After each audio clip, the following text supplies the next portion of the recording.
안녕하십니까.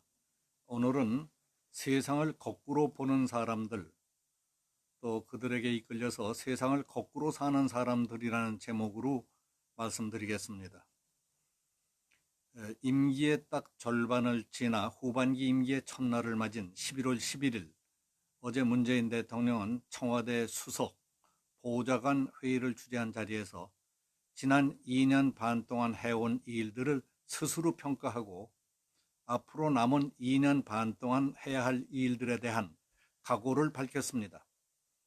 이 회의에서 있었던 대통령 발언 가운데 중요한 내용을 요약해서 전해드리겠습니다. 먼저 지난 임기 2년 반 동안 있었던 일과 그 성과에 대해서 대통령 자신이 평가한 부분부터 살펴보도록 하겠습니다. 정부는 시작할 때부터 무너진 나라를 다시 세워 국가를 정상화했고 정의의 가치를 사회 전 영역으로 확산시켜 나가고 있다고 말했습니다.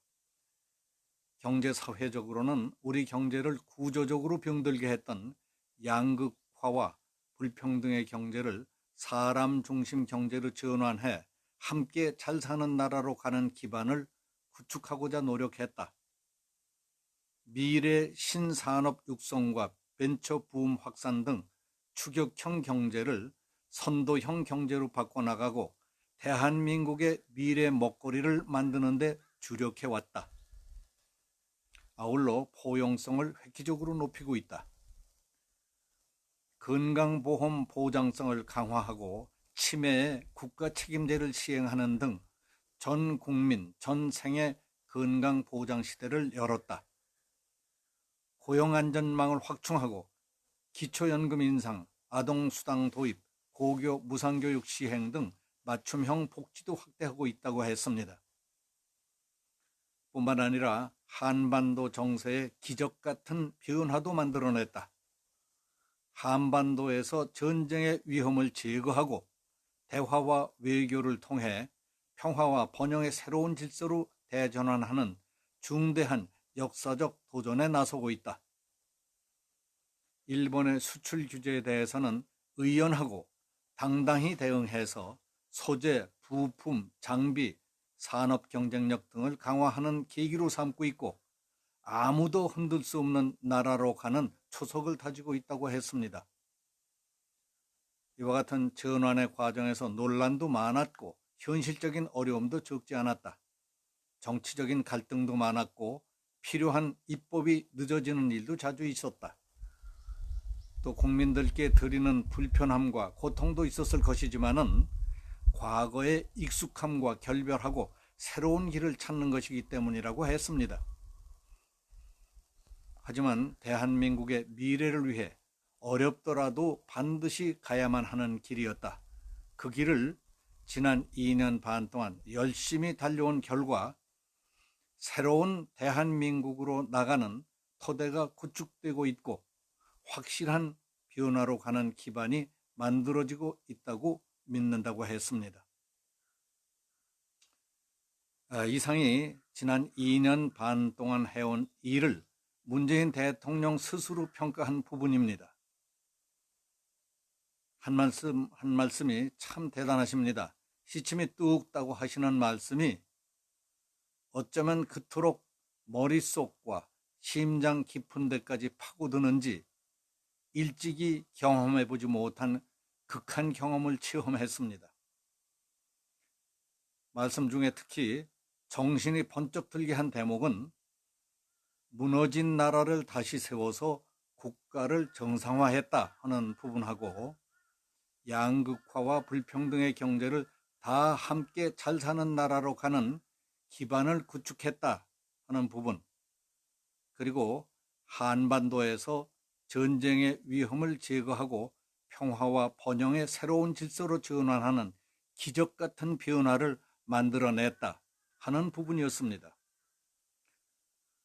그런데 이상한 일은 대통령이 2년 반 동안 이룩한 이 빛나는 성과라고 지적한 부분들에 대해서 몇 번을 읽고 곰곰이 생각을 해봐도 왜 이토록 이해와 납득이 되지 않는지 매우 안타깝습니다.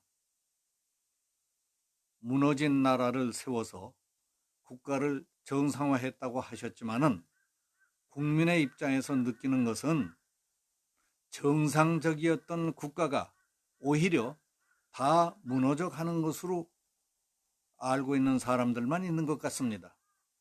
이게 어찌된 일인지 답답해서 미쳐서 펄쩍 뛸 것 같습니다. 일일이 다 꼽아봐야 대통령이나 국민이나 서로 마음만 상할 것 같으니까 한 가지만 더 말씀드리도록 하겠습니다. 우리 한반도에서 전쟁의 위험을 제거하고 평화와 번영의 새로운 질서로 대전환하는 중대한 역사적 도전에 나서서 한반도 정세의 기적 같은 변화도 만들어냈다고 하신 부분, 그걸 다시 생각해 보겠습니다. 일반 국민의 입장에서 상식적으로 볼 때에도 대통령 말씀대로 우리가 북한을 위해 그만큼 일방적으로 헌신적으로 베풀어 주었으면 한반도에서 전쟁의 위험이 사라지고 평화와 번영이라는 기적 같은 변화가 일어날 법도 했습니다. 그렇게 생각합니다. 그러나 저자들은 핵, 미사일, 심지어 잠수함에서 쏘는 SLBM까지 개발했고 금년에도 12번씩이나 시험 발사를 하는가 하면 남쪽에서 지어준 금강산 시설물도 다 헐어버리라고 합니다. 배은망덕하기 짝이 없는 놈들입니다. 우리 대통령을 향해서 오지랖 넓게 중재자니 운전자니 할 것이 아니라 지가 할 일이나 똑똑히 해라. 삶은 소대가리가 앙천대소를 할 것이다. 이런 식의 말을 하고 있지 않습니까? 그러니까 한반도 정세의 기적 같은 변화를 만들어냈다는 대통령의 말씀이 당최 믿어지지가 않습니다.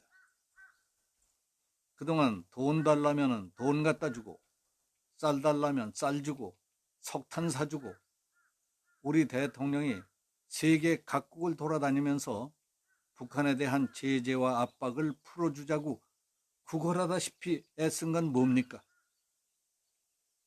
더 분하고 문 대통령까지 원망스러운 일은 저자들은 우리가 갖고 있는 어떤 무기와도 비교가 되지 않는다는 핵, 미사일 등 비대칭 무기로 완전 무장하고 눈이 시뻘겋게 날뛰고 있는 판에 우리는 그나마 스스로 무장을 벗어버리고 있다는 사실입니다. 작년에 저놈들과 합의한 9.19 남북 군사 합의서에 따라서 우리는 휴전선 비무장지대에 지피 철거, 지뢰 제거, 방송시설 철거, 판문점에서 서울에 이르는 곳곳에 있던 탱크 저지 시설 등을 철거하지 않았습니까? 또 서해 NLL을 덕적도 앞까지 양보해서 인천 강화도 인천공항까지 무방비 상태고 전방사든 사단 감축, 병력 감축, 휴전선 부근에서의 군사훈련, 사격훈련 금지, 군용기 진입 금지까지 해놓은 판에 뭐가 기적 같은 변화를 가져왔다는 것인지 도대체 이해할 수 없습니다. 그건 우리와는 정반대로 세상을 거꾸로 보는 북한 놈들이나 할 말 아닐까요? 그런데 희한한 일은 세상을 거꾸로 보는 사람들은 희한하게도 그들만의 생각, 그들만의 소통이 희한하게 잘 이루어진다는 사실입니다. 우리는 지금 세상을 거꾸로 보는 사람에게 이끌려서 세상을 거꾸로 살고 있는 것이 아닌가 하는 생각이 듭니다. 여기서 마치겠습니다. 감사합니다.